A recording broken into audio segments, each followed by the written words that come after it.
What is up, folks? Welcome back to another episode 250 of the Help Me Understand podcast. I'm your host, Coach J.K. McLeod, and we are kicking off another Tuesday fitness and nutrition focused episode. So yeah, that's what we do here on Tuesdays. We talk about something related to fitness and nutrition, and today is no different. I'm going to share with you my perspective and unpack a bit this statement that stress makes you gain weight. This is something that's come across my plate recently. So I figured, you know what? Let's spend a little bit of time talking about that on the podcast. And before getting into that topic, I first want to say thank you for choosing to press play on the Help Me Understand podcast. I certainly could not have gotten to episode number 250 without each and every person that has listened to at least one, hopefully more, episodes of the Help Me Understand podcast. Fun fact, according to Buzzsprout, I believe it was, as of earlier this year in 2025, 98% of the podcasts that are started don't make it to episode 250. So if you've listened to the Help Me Understand podcast, I want to say thank you for helping me be a part of the 2% club. So I hope that you continue to listen. As always, if you have topics, questions, anything along those lines that you think would be good for me to cover on the Help Me Understand podcast, whether they're fitness, nutrition related or not, certainly cover other topics. I'm more than happy to dig into other things for the most part. Shoot me a message on Instagram at Coach JK McLeod, that's MCLEOD, or you can email me jk@jkmcleod.com, and I will make sure to give that some consideration. All right, so let's go ahead and get into today's topic. So I want to start with addressing or with this common belief, and I do believe this is something that is talked about or just kind of said flippantly, and I want to actually unpack it a bit. And it's this statement, again, I had to jot this down, like when I will have folks that will talk to me about weight gain that has happened, whether it's been over a number of months or a number of years. Very common scenario that somebody will use 2020, or they'll call it the COVID year, and then say, after COVID, I just put on a lot of stress weight. Or they may be talking about particular times it's in their life that they've gone through that were really stressful. And they'll name that, again, like stress weight, or I put on a whole bunch of stress pounds. So I actually want to unpack this a bit and really, really kind of have you question, is it really the stress that causes the fat gain, or is there something that's deeper that's going on? And I'll tell you right off the bat that I am all about trying to reframe this entire thought process and this discussion to really focus on my belief that it's not the stress itself that adds the pounds. It tends to be more of the chain reaction of those decisions that are made during those stressful times. And I just recently did an episode talking about the lingering effect of events. So this is going to be very much related to that. So if you'd like to get my thoughts on that, you can go back, I think, either previous episode or the episode before. All right. So first, let's define stress in the overall context here, because to try to continue my mission and my intention of taking things that can be very complex and instead of overcomplicating them, try to put them in very simple terms so that we can think rationally and logically through, okay, now that I've broken this down to its most base level, what are some considerations for me to figure out what the next step is to go forward? That's what I like to do, try and break things down. So first, let's break down stress. Let's talk about stress in terms of two different types. So the first type is going to be what's called acute stress. So that is stress that is considered very short term.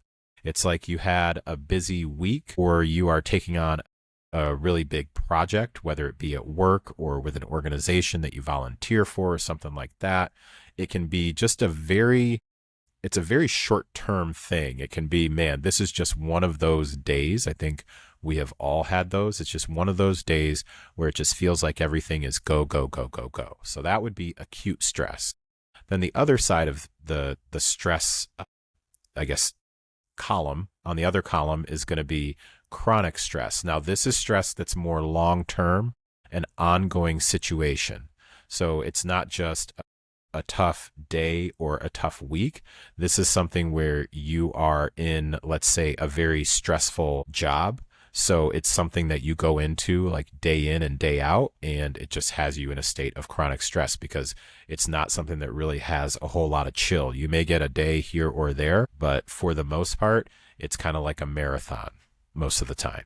So something to keep in mind is I will acknowledge the body does respond hormonally, but the bigger story here is going to be behavioral. So when we say that the body responds hormonally, we are talking about things like elevated cortisol, and then that you also may experience hunger cues that start to shift. And I'll actually dig into that a little bit because that's where things like leptin and ghrelin come in. So again, just starting it off, we're talking acute stress being very short term and chronic stress being very long term.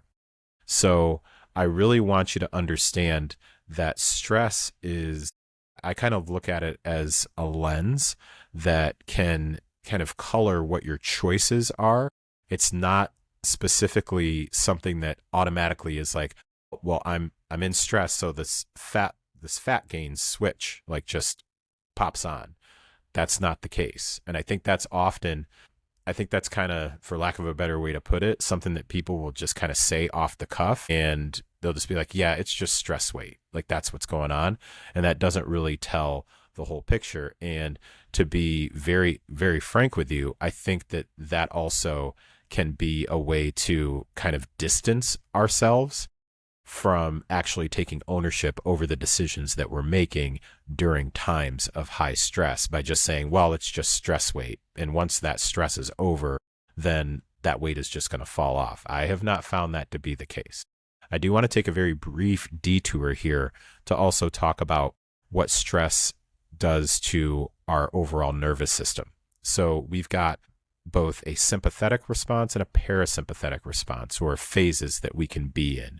So if you're in a sympathetic state, then that's what we typically call like fight or flight. This is a state where your body basically like flips into when you're under pressure. So your heart rate can start to go up, your focus can really narrow, and your decision making usually gets very short term and very reactive. So sympathetic, being in that sympathetic state with your nervous system, that is where things really ramp up. That's, again, you feel your heart like starting to race. That's when it's like, okay, we got to bear down and we got to, like, as the folks say, we got to lock in. Like, this is where we really got to get after it. A different state would be what's called parasympathetic. So this is more like rest and digest. So this is a state where recovery, digestion, and calmer decision making, those things tend to happen in this parasympathetic state. So understand that periods of stress more often are going to pull you into the sympathetic mode. So the problem isn't really that the sympathetic mode, where we've got like your heart racing and you're just really short-term and reactive. It's not necessarily that's bad. That can actually be pretty useful. I say this as someone who very regularly in my work outside of the fitness industry and brought into very high stress or volatile situations. And it can be helpful to understand, okay, I understand that this is the moment that I'm in right now. Knowing that I'm in this particular moment, let me keep that in mind as I'm continuing to work through very rapid fire, need to make a decision now moments so that I can figure this out. So again, the problem isn't that sympathetic mode is bad. It's actually quite useful. The challenge really comes into play when you are stuck there way too much. So when you're stuck in the sympathetic mode way too much, you never really get enough time in parasympathetic mode. And that imbalance starts to bleed into your choices with food and sleep and movement. So now let's talk about those three things: food, sleep, and movement. So how you eat, how you sleep, and how you exercise / move your body. So here's where I believe that stress really shows up. Okay. So first, from a nutrition standpoint, so how you eat. Stress, being in a severely might be a little bit of a heavy word, but where stress really shows up in your nutrition is starting to do what people will call stress eating. So you start having more cravings perhaps for like highly processed or high sugar foods, what we call like really highly palatable things. You start or we start to really grab more convenience over quality. So we just want something quick, we want something fast, we just want to feel good in that particular moment, or we're just downing it because we believe I don't have time to like sit and eat. I just need to grab this and move on to the next thing. So again, convenience over quality. We tend to have like irregular meal times too. We're just grabbing whatever we can, whenever we can. I've definitely heard this from a number of my clients that work in education, in the education field, whether they are teachers or whether they are admins or whether they are classroom support. No matter what, they just feel like during the time that they're at school, it's just go, go, go. They're just trying to like grab a handful of this and then get to the next project. So thinking things like that, that's where periods of stress can really affect the decisions that you're making from a nutrition standpoint. So being stuck in that sympathetic mode often means you're doing like quick grab and go decisions instead of really slowing down to actually fuel yourself. So that's nutrition. Now let's talk sleep. So stress can typically lead to getting shorter or poorer quality sleep. Then the poor sleep starts to drive up your hunger hormones, which would be ghrelin. So ghrelin is the hunger hormone, and then leptin is the other hunger hormone that helps to reduce satiety signals. So basically, ghrelin is what tells you that you're hungry. And this is how I remember. Ghrelin starts with grr. So I think like my stomach is growling. So that's your hunger hormone. And then leptin, I have no special way to remember leptin. So just know that leptin is the opposite. That's what tells you that you're full and you're ready to like chill with that. So keep in mind that under periods of really, really high stress, that hunger hormone is going up and that satiety hormone is going down. Okay. So plus, if you're always really stuck in that like fight or flight, that sympathetic mode, your body doesn't necessarily smoothly downshift into rest and digest, which means even when you do actually get like a decent amount of sleep from a numbers standpoint, the quality itself could still be poor. Like you could still get in 8 hours of sleep, but you wake up and you still feel tired. You're maybe automatically thinking of like that next thing. So that's some of the places where I've also seen stress play into affecting your sleep. And then last but certainly not least, especially not as the training guy here, would be your exercise. So stress tends to, what I find with most folks, it tends to push people in two different directions when it comes to exercise. You have some folks that will just skip their workouts altogether. They're feeling like too drained to go get their workout in. Then you have other folks who are the exact opposite. Periods of high stress, they're like, hey, training, working out is my therapy. So they start chasing like really intense, high volume sessions. And we tell ourselves like, this is a way that I'm going to burn off the stress. And my strong belief is both of those approaches can backfire if they're not really balanced with parasympathetic recovery activities like walking, mobility, some stretching, some mindful breathing, something low intensity that can really help you, for lack of a better way to put this, help you reset your nervous system. And even as I think about that, I don't know if the term like reset is really the piece. It's more at least like try to shift, like downshift into neutral. So say you're in like heavy, you're in like drive, you're in like overdrive. It's a matter of, okay, maybe we can shift into neutral. Like if we literally think the gears on a car, like the shift, the stick shift or an automatic, let's move it from drive. Let's bring it back like into neutral to figure out what we need to do next. So really at the end of the day, my strong belief is training should be more about adding resilience instead of piling on more stress. So something to keep in mind there. Now, again, with the topics that I cover, when I talk about the idea of stress, when I talk about how stress affects your sleep, how stress can affect your nutrition, how stress can affect your exercise, it's not enough for me to just bring these things up and then just say, okay, well, just so you know, I just want you to be aware that, calling it stress weight isn't actually helping. What you need to do is really get an understanding of here are the different ways that stress potentially can affect that. And so now that you're aware of it, good luck. Like, I just wanted to bring it to your attention. Like, that almost feels like somebody who, if you've ever worked anywhere where you have auditors that come in or you have consultants that come into your business and they come through and they do like this walkthrough and point out a whole bunch of things that are wrong and then just kind of like leave with no action plan, no actionable takeaways. I'm not really down with that vibe. I would like to provide you with some things now that I've potentially like shown or shined a light on some of the areas where stress may be affecting your decision making and your behaviors. Now, let me give you a few actionable tips that hopefully will help if you relate to any of the things that I've talked about, so that we can stop saying that stress equals weight gain and start really owning the fact that it's not the stress that's leading to that it immediately leads to weight gain. It's the decisions that we make when we're in those particular stressful situations. So the better that we realize that, okay, what are some things that we can do without trying to fight back against the state that we may need to be in order to handle the business that we're in right now. And I'm not talking like just business work wise. There are definitely things that you may be going through personally. I can personally myself think of within the last couple of years, a situation that we were working our way through that was an ongoing situation for probably, about six to 8 months. Stressful situation that we're working through. And in order to really get an understanding, or in order to really like work through that, it wasn't about like trying to fight through, okay, well, I'm just going to it doesn't matter. I'm still going to train this hard, and it doesn't matter.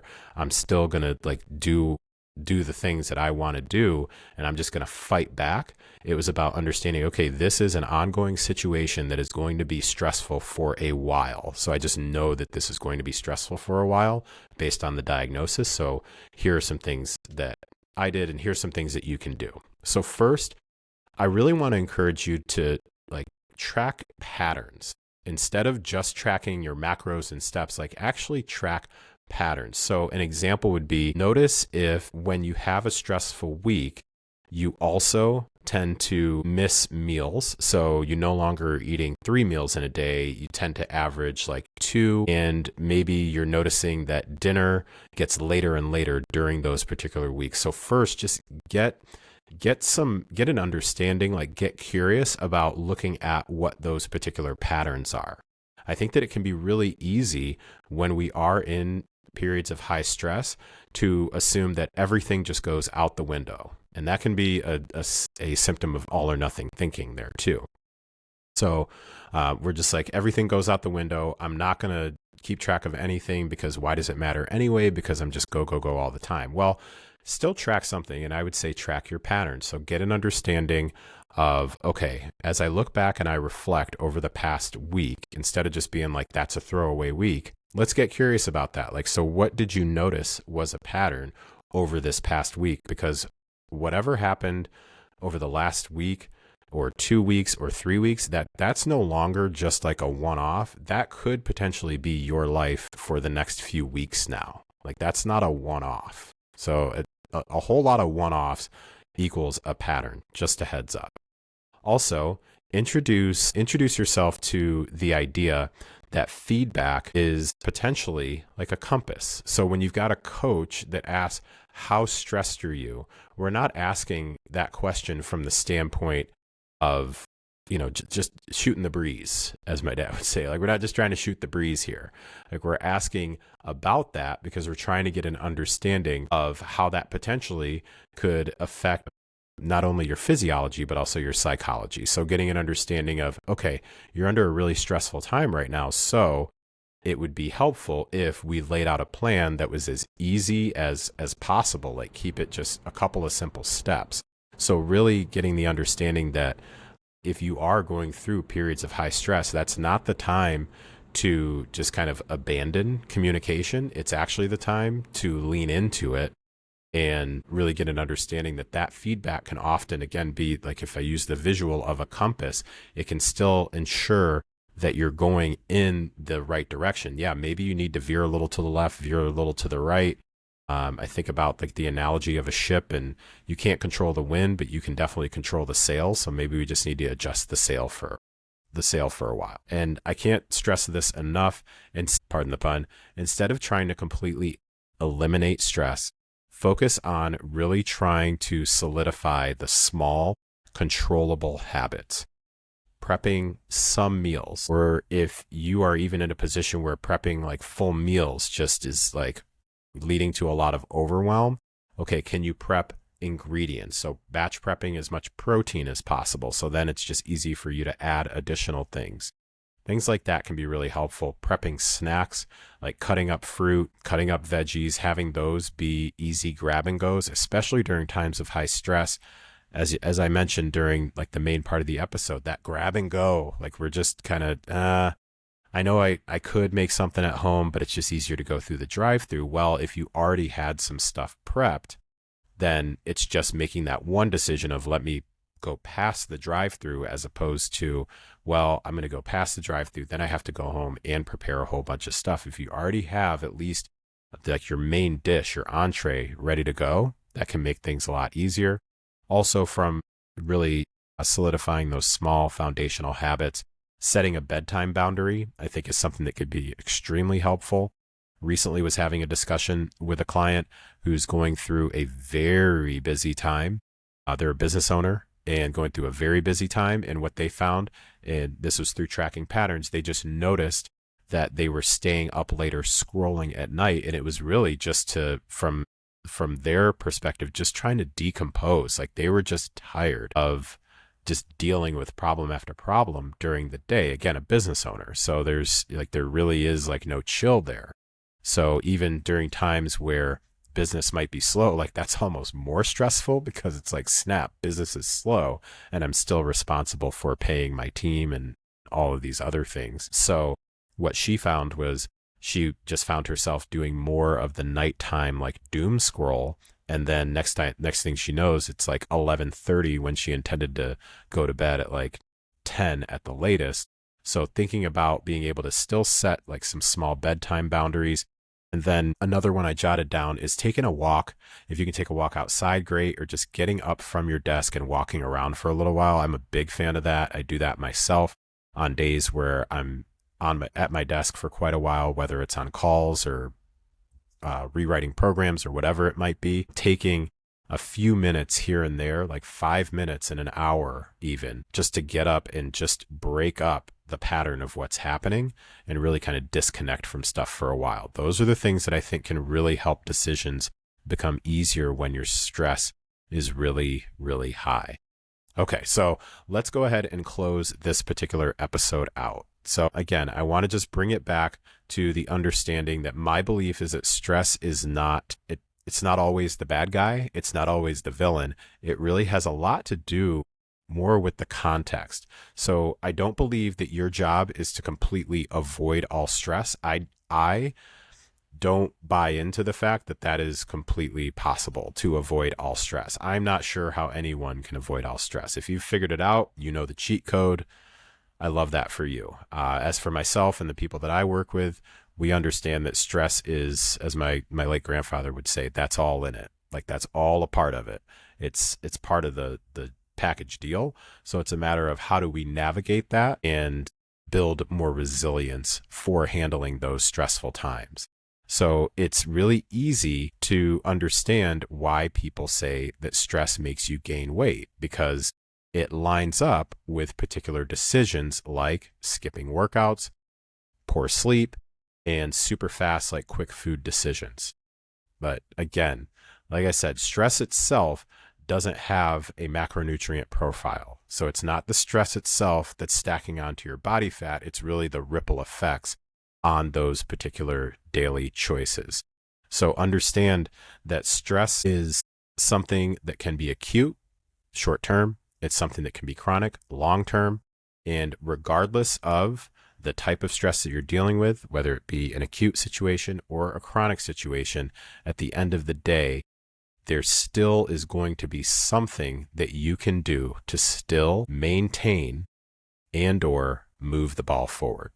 If you would like help on trying to figure out how to put together a plan that helps you do that, certainly can reach out to me and we can have a chat to see if what I do would be helpful with that in terms of helping you craft a fitness foundational program that'll help keep things afloat and either maintain or move the ball forward regardless of how much stress you're under. All right, so with that, we are going to go ahead and call this an episode. So thank you so much for listening to episode number 250 of the Help Me Understand podcast. Appreciate you. Take care, and we'll talk to you next time.